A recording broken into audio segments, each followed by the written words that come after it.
forgive me, but I find myself unduly emotional. Not really so much because of this honor, but because of the privilege of being with you today and listening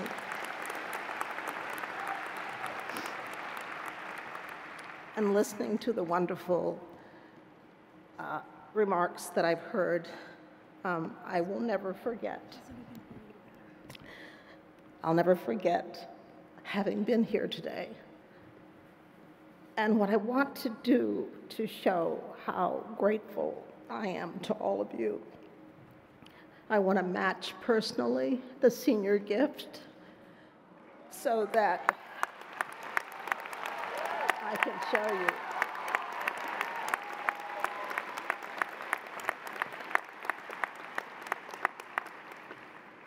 All right, I'm trying to pull myself together here.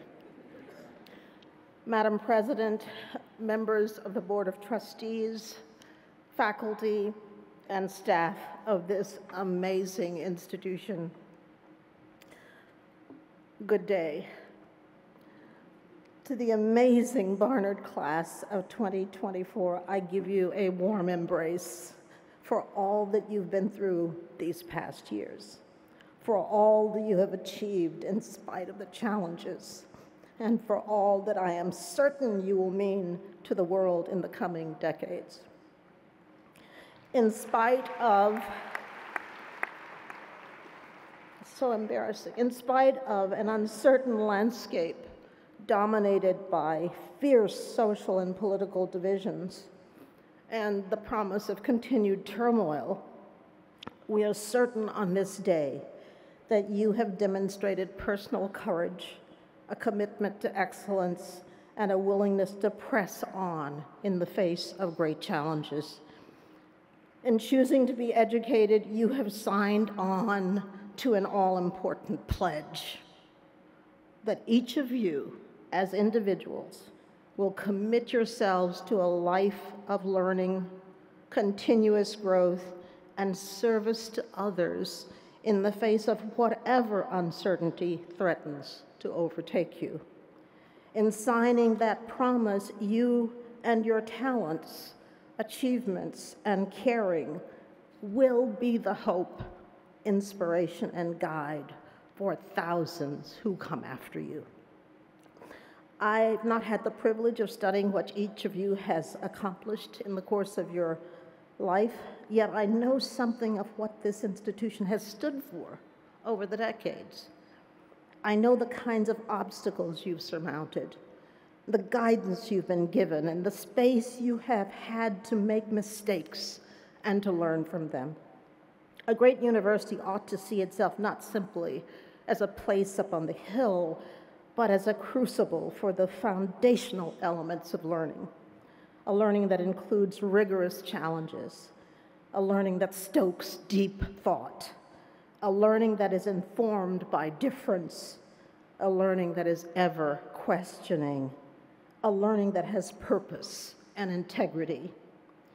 You're part of a long line of women and men who've transformed society, bringing insights to a clannish world that would reject the humanity and equality of some. It wasn't so long ago that women were thought incapable of serious study. And yet, in the face of trenchant bigotry and discrimination, women continued their efforts to be all that they could be in the fullness of their intellect and humanity. And because of their courageous efforts, the possibilities that lie ahead for you are virtually limitless. And so, even as we contemplate what is now possible, we've got to take a moment to acknowledge how others have prepared a way for you.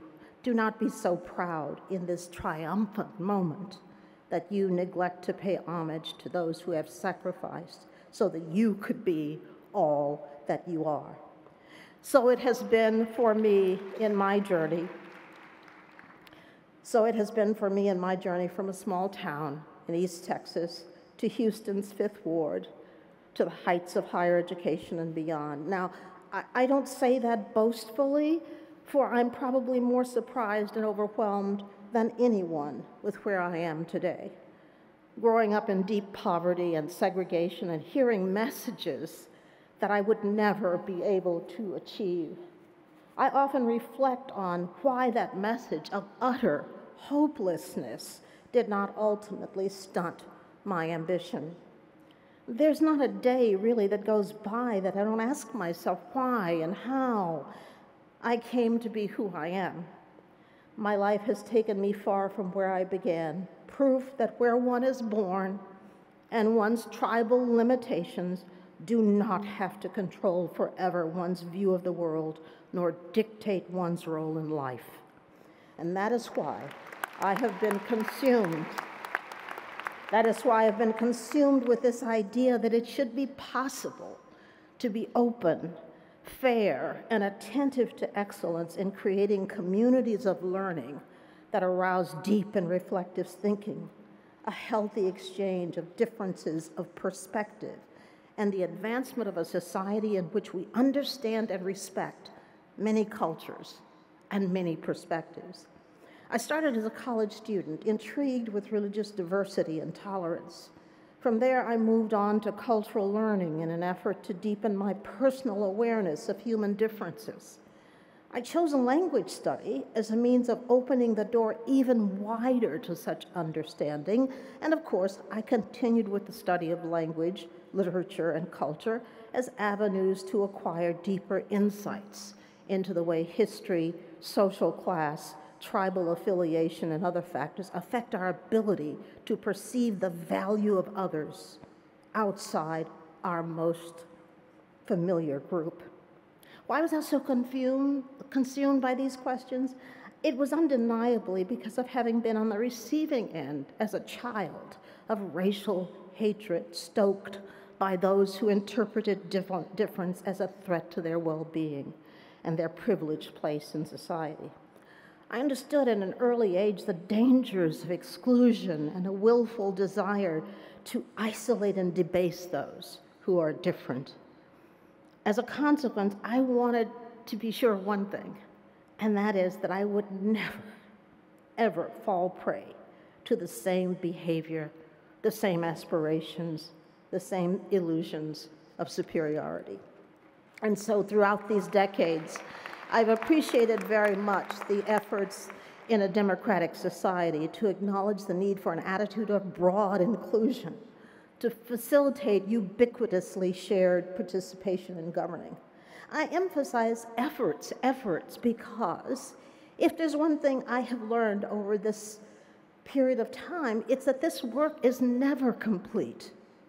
As new challenges and conflicts arise, societies will inevitably evolve in response to those challenges. My instincts as a child of segregation taught me that it was important to know something about the whole of the world and not just my part of it. I was able to experience the ease with which one could become a racist, spurning the humanity of others. As soon as I was able, I took a Greyhound bus to Mexico to learn the language and culture of our neighboring country. And since that moment at the age of 17, reaching out and knowing the circumstances of others has been my lifelong passion. Now, I know that many people thought I was a bit of a Pollyanna, but I continued on this path through my undergraduate years, not knowing where this would lead.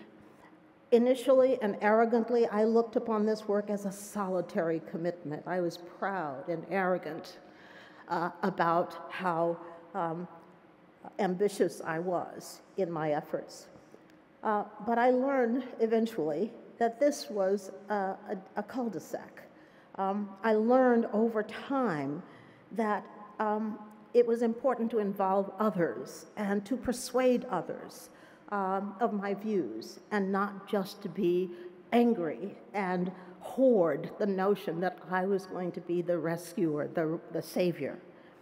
To be both female and black when I started out in the 1990s seemed at the time such a high hurdle to overcome. what I thought to be the widespread cynicism and prejudice of others. Imagine my surprise when I discovered how wrong I was to think this longing for justice belonged only to me. In stepping into the role of president, I weighed how I could enlist others in a commitment to a world of openness, understanding that I had the opportunity to disprove the idea that someone of my race, class, and gender could not lead such institutions. I also saw my leadership as a means of endorsing the goal of opening opportunity to all, that I could, after all, as a poor kid from Fifth Ward, Houston, demonstrate the ability to lead at the highest level was an opportunity for me to speak for the many excluded from opportunity because of the circumstances of their birth. I'm going to skip some of this because I'm having trouble holding it together here.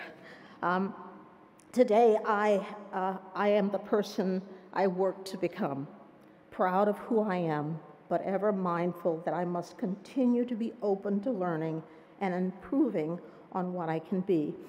Please forgive these references to my personal journey, but it was the only way I knew to tell you what I came here to tell you. Whatever you have experienced in the past years, please appreciate that these challenges, encounters, and opportunities provide an avenue to understand how you can best navigate your journey over the coming years. Don't just celebrate that you're leaving Barnard. Celebrate that the Barnard experience will be with you and guide you for the rest of your days. Reach into the reservoir of learning that you've had here for the fuel and inspiration that will take you to unimagined heights. Embrace the diversity of your friendships as a guide to how you must live your life, one that is robustly nourished by individuals who think differently, worship differently, and represent a range of cultures and races. My undergraduate years were framed by violence. That's why I've been thinking so much about all of you, is because I'm reflecting on my undergraduate years. The fall of my freshman year, President John F. Kennedy was assassinated. Civil rights figures were murdered, and gruesome violence against innocent children seeking an education played out across the country. A heroic figure whom I greatly admired, Martin Luther King Jr., was assassinated at the end of my undergraduate years. Surrounded by hatred, violence, and an uncertain future, I knew only one thing to do: to keep studying, to grow stronger in my desire to do good, to embrace difference, and to never forget the price paid for the benefits that I enjoyed. I hope you will all be generous in your efforts to seek a better and more just world. I hope you'll look for opportunities where your beautiful example can shine, inspiring others to accept the obligation to respect and care for others. I hope, in short, that in all that you do, you will honor the education that you have received here by using it for good. Congratulations and Godspeed.